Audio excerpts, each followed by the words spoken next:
Assalamualaikum warahmatullahi wabarakatuh.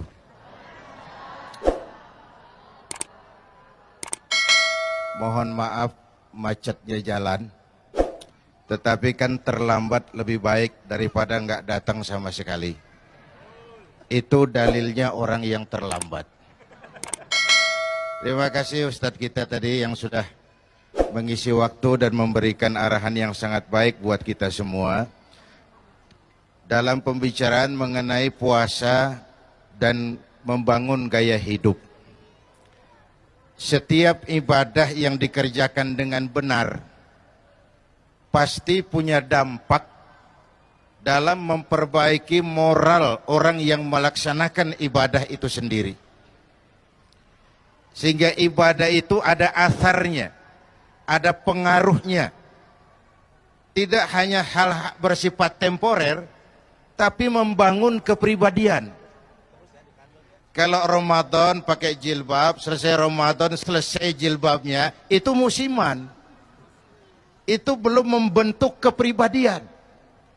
Yang dimaksud membentuk kepribadian itu melekat dalam dirinya apa yang dilaksanakan sebagai hasil dari pelaksanaan ibadah puasa.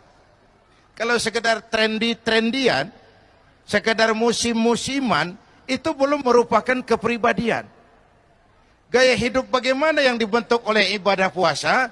Pertama, gaya hidup sederhana. Ya Bu? Apa? Gaya hidup sederhana. Coba, ini kalau sudah mau maghrib ini, 5:30, kayaknya semua saja kepengen kita makan. Kayaknya kalau boleh orang lain jangan kebagian. Padahal nanti kena seteguk air, sepotong roti, sebutir kurma, sudah kenyang rasanya itu. Orang kaya, orang yang hidupnya cukup. Orang miskin, orang yang selalu merasa kurang. Allah disebut maha kaya, karena Allah nggak perlu apa-apa. Kita sering miskin, karena keperluan kita terlalu banyak. Puasa menjadi rem ke arah itu. Dengan sifat yang disebut qanaah, merasa cukup dengan apa yang diberikan oleh Allah Subhanahu wa ta'ala. Gaya hidup sederhana ini sangat diperlukan di tengah kita sebagai bangsa sedang mengejar segala ketinggalan-ketinggalan kita, melakukan kerja keras, membangun hari esok yang lebih baik. Di tengah-tengah kita berada pada suatu krisis yang diakibatkan oleh krisis ekonomi global. Karena itu, sikap hidup sederhana sesungguhnya sebuah langkah untuk memperaih kebahagiaan. Yang kedua, puasa ini membangun gaya hidup yang wara, terpelihara. Jangankan dari yang haram, bahkan dari yang syubhat sekalipun. Karena yang kita makan, yang kita minum sesungguhnya akan melahirkan energi yang menggerakkan sel-sel pembuluh saraf kita. Orang yang melulu memakan makanan haram biasanya akan cenderung berpikir kepada yang haram juga. Dengan gaya Ramadan mah, rezeki itu yang penting halal. Ya Bu ya, biar banyak, kalau halal enak. Yang halal itu yang membawa berkah. Dan berkah itu penting dalam hidup ini. Sebab betapapun juga kekuatan materi, tanpa yang namanya berkah, sulit mencapai kebahagiaan. Kita kembali bicara soal puasa membentuk gaya hidup. Sederhana, wara, dan yang ketiga, pandai memanfaatkan waktu secara efektif dan efisien. Tempo hari saya bilang penyakit bangsa kita yang agak kronis sekarang ini kan tiga. Kudis, kurap, kutil. Kudis, kurap, kutil. Sumber penyakitnya satu, kuman. Kudis, kurang disiplin. Kurap, kurang rapi. Kutil, kurang teliti. Sumber penyakitnya kuman. kurang iman. Ini nggak ada rujukannya, ini namanya ilmu utak-atik. Ayo kita dekati. Penyakit pertama kudis. Kita ini bangsa yang rendah disiplinnya di semua bidang. Di semua bidang. Di bidang ekonomi kita ini sudah jatuh jadi bangsa yang konsumtif. Iklan cuma mendidik kita, belilah, makanlah, pakailah, minumlah. Nggak ada seruan, bikinlah, tanamlah, bikinlah. Yang ada, belilah, makanlah, pakailah, minumlah. Puasa baru 3 hari sudah iklan lebaran, itu gimana otak kita? Puasa baru 3 hari sudah beli segala macam buat kebutuhan lebaran. Mau dididik apa rakyat kita ini? Padahal sebagai bangsa kita raih kemerdekaan dengan keringat, air mata, darah, dan nyawa. Mestinya kita bangsa yang produktif. Tapi kita sekarang konsumtif dan instan. Gaya hidup kita konsumtif dan instan.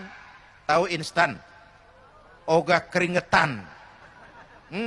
Segalanya mau cepat, mau cepat, mau cepat. Mau sukses tapi nggak mau proses.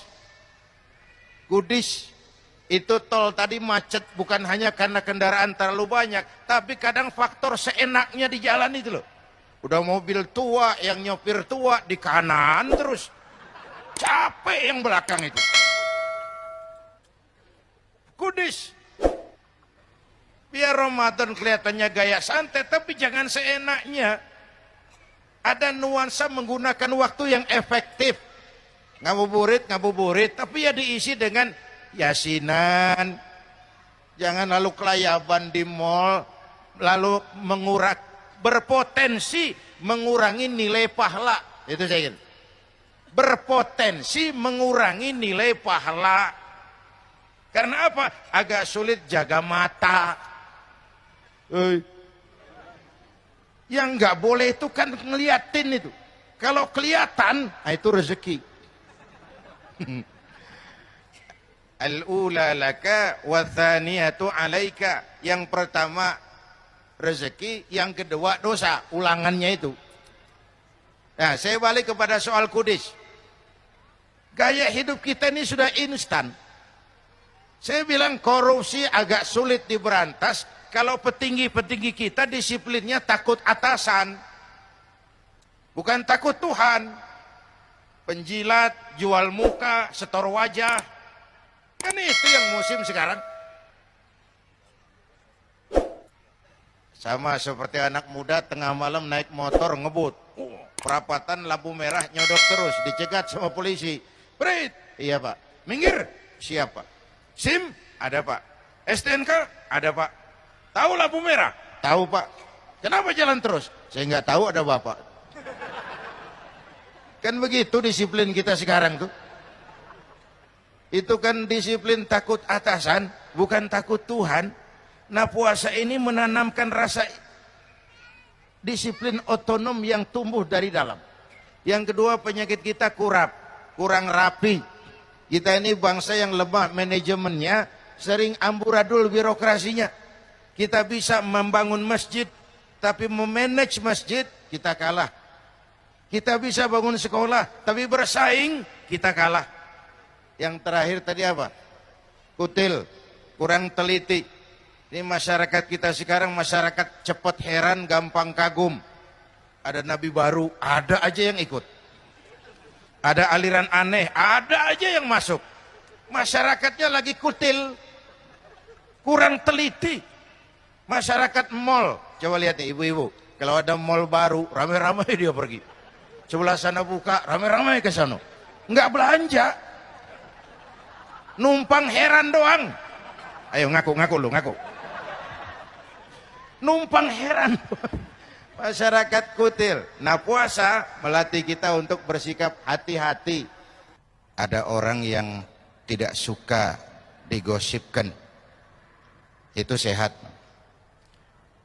Ada orang yang sangat suka digosipkan. Itu sakit. Itu sakit.